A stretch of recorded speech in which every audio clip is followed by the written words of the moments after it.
Hello bachcho, let's read this question. This question says that explain the impact of the Russian Revolution on Russia and the world, or what are the impact of Russian Revolution on Russia. तो बच्चों ये question हमसे जानना चाह रहा है कि Russian revolution का रशिया और वर्ल्ड में क्या इम्पैक्ट था। तो बच्चों इस क्वेश्चन का की कॉन्सेप्ट है Russian revolution and its impact. तो चलिए बच्चों हम देखते हैं कि रशियन रिवॉल्यूशन का मेजर इम्पैक्ट वर्ल्ड में और रशिया में क्या था। तो बच्चों सबसे पहला इम्पैक्ट ये था कि रशियन रिवॉल्यूशन ने जो ऑटोक्रेटिक रूल था जार का उसे खत्म कर दिया था, और उसी के साथ साथ जो रामनोव डायनेस्टी थी उसका भी अंत हुआ था। हम देखते हैं सेकेंड इम्पैक्ट। तो बच्चों सेकेंड इम्पैक्ट ये था कि जो 18th और 19th सेंचुरी थी उसमें काफी सारे थिंकर्स हुए थे जिन्होंने अपने अलग अलग आइडियाज दिए थे। उन्हीं में से एक आइडिया था कम्युनिज्म और सोशलिज्म का।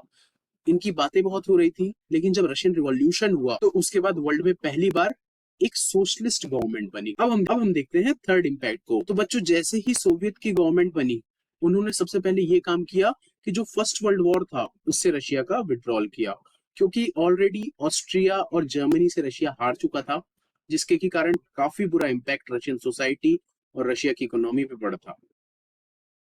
अब हम देखते हैं फोर्थ इम्पैक्ट। तो बच्चों जैसे ही सोशलिस्ट सरकार आई उसने सबसे पहले नेशनलाइजेशन ऑफ बैंक्स किया, कि जितने भी इंडस्ट्रीज थी, प्राइवेट लैंड्स थे, बैंक्स थे, रेलवेज थे, टेलीफोन्स थे, उन सभी का नेशनलाइजेशन हुआ और इसे स्टेट्स प्रॉपर्टी डिक्लेयर कर दिया गया, क्योंकि यही लेनिन ने अपने अप्रैल थीसिस में भी कहा था। अब हम देखते हैं फिफ्थ इम्पैक्ट। तो बच्चों पहली बार ऐसा वर्ल्ड में हुआ था कि एक प्लान्ड इकोनॉमिक डेवलपमेंट स्टार्ट हुआ था, जिसमें कि जो ऑफिशियल्स होते थे वो ग्राउंड में जाके देखते थे कि इकोनॉमी की जरूरत क्या है और किस तरीके से हमें प्लानिंग करना चाहिए, और जो जो डिमांड्स होती थी उस हिसाब से 5 ईयर प्लान्स को स्टार्ट किया जाता था।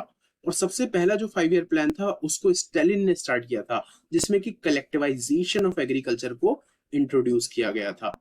और बाय 1929 जो स्टेलिन थे और उनकी पार्टी, उन्होंने सब भी पीजेंट को फोर्स किया कि वो कलेक्टिव फार्म्स में कल्टीवेट करें। अब हम देखते हैं सिक्स्थ इम्पैक्ट। तो जो प्लान्ड इकोनॉमी की बात हो रही थी उसके कारण फाइनली ये हुआ कि दो मॉडल वर्ल्ड के सामने आए, एक कैपिटलिज्म वाला और एक सोशलिज्म वाला।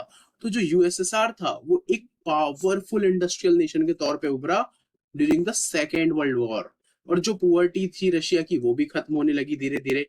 तो एक सोशलिज्म का मॉडल भी कैपिटलिज्म के सामने आकर खड़े हो गया after the second world war. और जैसे ही सेकेंड वर्ल्ड वॉर खत्म हुआ USSR had given socialism a global face.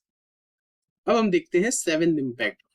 तो बच्चों रशियन रिवॉल्यूशन था जो, उसने सोशलिस्ट और कम्युनिस्ट आइडियाज थे उसको एंटी कॉलोनियल स्ट्रगल्स जो चल रहे थे दुनिया में अलग अलग जगह, चाहे इंडिया हो चाहे अफ्रीका हो, उसमें मदद की। Even after the Russian revolution India's Indian national movement took a different way, जिसमें कि काफी सारे कांग्रेस के लीडर्स सोशलिस्ट आइडियाज से इन्फ्लुएंस हुए। इंडियन नेशनल मूवमेंट का भी ये पार्ट बना। तो these are the major impact of the Russian revolution on Russia and the world. I hope you understood well. Best of luck.